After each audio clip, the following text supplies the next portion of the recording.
আজ ৩১ জানুয়ারি ২০২২ খ্রিস্টাব্দ ১৭ মাঘ ১৪২৮ বঙ্গাব্দ সোমবার।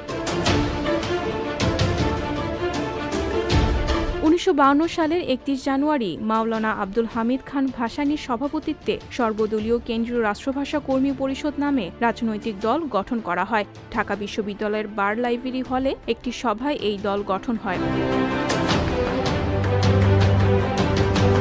১৯৭২ সালের ৩১ জানুয়ারি ঢাকায় প্রধানমন্ত্রী শেখ মুজিবুর রহমানের কাছে অস্ত্র সমর্পণ করেন মুক্তিযোদ্ধারা।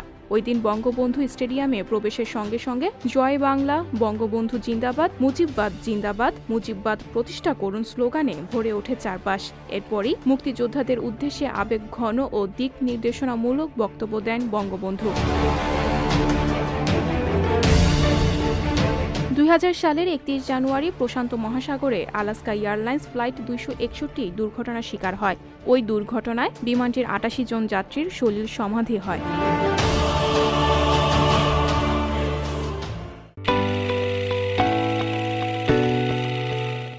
সংবাদ, ফিচার ও অনুষ্ঠানের জন্য ভিজিট করুন সংবাদ প্রকাশের ওয়েবসাইট এবং যুক্ত থাকুন ফেসবুক পেজ ও ইউটিউব চ্যানেলের সঙ্গে।